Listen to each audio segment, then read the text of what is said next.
What's going on, everybody, and welcome to the other side of the Firewall podcast, where we talk about the latest and greatest in cybersecurity news, as well as we highlight those movers and shakers and glass ceiling breakers, those people of color who made it to the other side of the proverbial firewall.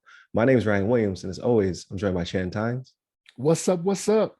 What's going on? And Levon, unfortunately, couldn't make it this week, but he'll be back next week. Another action-packed week, or I guess 2 weeks, since we took a little hiatus. So we're back now. Definitely continue to tune in to our Monday and Tuesday, our topics. Wednesday's discussion. Thursday, sometimes we do an Ask SSP where we talk to somebody trying to break into the industry.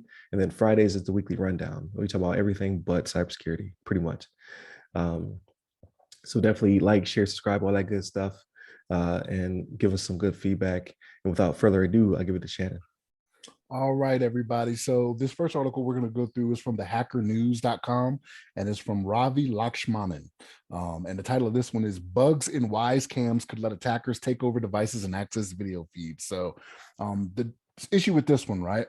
So there was 3 security vulnerabilities that got disclosed for the Wyze Cam devices that grant malicious actors to execute code and access camera feeds and unauthorized access to read the SD cards, right? So, okay, you're like, okay, we talk about this all the time, right? So the big deal with this one, though, is that Bitdefender actually made them aware of these issues back in March of 2019, right? And didn't report it to the public until January of 2022, right? So that's the big thing here is Bitdefender, you know, they're a company that's supposed to be out there making sure security is good in all these devices. And the fact that they took so long to report it was a little troubling to me here, right? So these Wyze Cams, now not to say that the company didn't do anything, right? So like in their version 2 and 3 cameras that they had, they released some fixes for these CVEs that they had from back in 2019, right? But there was the one with the SD video card. That one didn't get fixed until January 2029 for the firmware update for that one. And they didn't do it for version 1 of their camera. So version 2 and 3 were good, but version 1, they're just going to stop selling it. They're not going to do anything about it. But it sat there all this time because it was unreported, right, with people using these devices. Now, Bitdefender want to try to... they're in the business of looking out for people, right? With they're a security firm, pretty much is what they are, right? And so for them, they were like, hey, their reason for this is, you know, we wanted to give them opportunity to fix it, right? So, okay, you reported it back in March 2019, right? And here's a quote they put out on it. Let's see. So they were asked why they were silent, while Bitdefender was silent, right? And they said, knowing that we were actively working on risk mitigation and corrective updates, we came to the conclusion together that it was safest to be prudent about the details until the vulnerabilities were fixed. Well, now you're not working on the side of security at that point, right? So now you're trying to help a company keep their money, right? That's not your mission statement, so to speak. You know what I mean? But what's kind of ironic about this is that they say, okay, yeah, we were trying to wait for them to do something about it, but they actually, back in February 2020, there was an issue with these baby monitors, right, where they didn't wait this long to report it, and the company took action within 3 days, right? So now, Bitdefender, you're not staying consistent with what you're saying, right? Back in March 2019, you knew about something, right? You didn't let people know for 3 years, but in February 2020, there was something that you knew about that you released to the public, and the company fixed it in 3 days. That right there should have let you know the path you should have taken with this, right? In my opinion.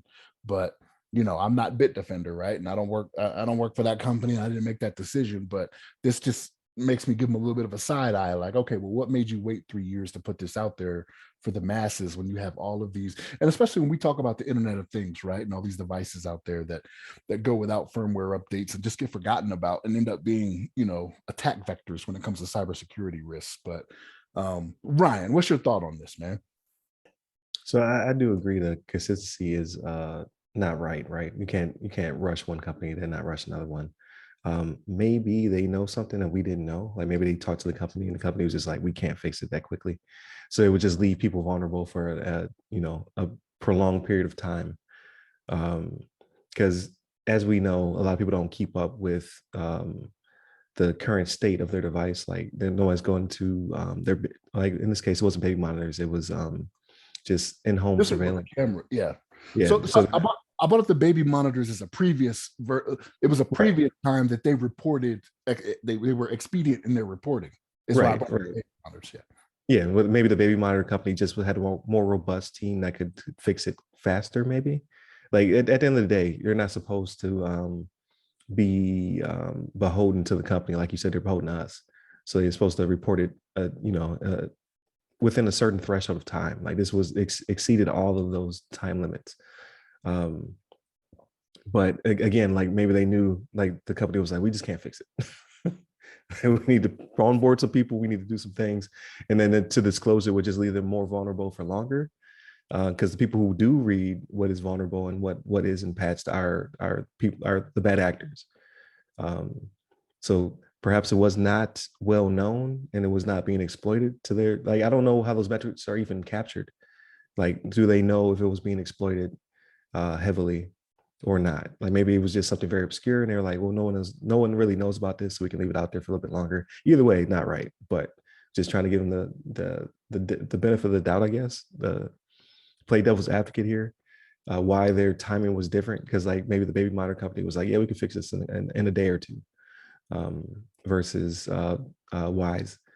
But either way, For 3 years. consistency, it puts your what's the word I'm trying to look for, credibility in Reputation. Yeah, doubt. there you go. Yeah, Yeah. is kind of in doubt now in that regard. But 3 years though, that's my thing, right? From March 2019 to almost 3 years to January 2022. Like I don't, there comes a point where you check up every so often, right? Like if you don't hear Right. back from somebody, like you check up every so often, be like, hey, just reminding you that I didn't forget, right? That is a huge period of time though. Yeah, that is not 90 days. Like 3 days versus 90 days. It's years. So I do get that as well. So yeah, I don't know. Like maybe just drop off their radar. They're just like, that's not very important. Like maybe they have a list of priorities as well. Like we'll report on this, and then it kept dropping down their list. That's still not excusable. Like just push the message out. But what's to say? So here's the thing. So what's to say that that company that should have forced the change that, let's say your example of them not having a large enough team to address it, right? Or even the expertise. This should have been what made them say, okay, we need to think differently about how our Right. cybersecurity team is going to be, Put the right? pressure on them so they would fix it. Right. Yeah. Yeah. No, that's very true. So again, just trying to play devil's advocate, but yeah, that's a long period of time, and it's all about consistency. So I don't know. We'll see what, like they're a big company. Like they'll like, we're the only ones reporting about this, aside from Robbie. So I think they will be okay. But yeah, there is something to be said about their consistency, especially when they're supposed to be beholden to us, not to the companies that they tell on. So I definitely get that. Definitely an interesting article. Like I was just looking into in-home surveillance, and now it's putting me giving me a little bit of pause. So I will do more research before I potentially get one of these cameras. So uh, but with that being said, I'll go ahead and end the episode. Thank you very much for tuning in. Please continue to like, share, subscribe. Again, Monday, Tuesday are topics, Wednesday's discussion, Thursday Ask Us SP, and then Friday everything else. So hit up the social medias. All of our social medias are our name. So the other side of the firewall. You can hit me up personally. I'm at Wyze Security Guy. I'm on LinkedIn, Clubhouse, Twitter, and TikTok. And Levon is at Levon Maynard on Twitter. So stay safe, stay secure.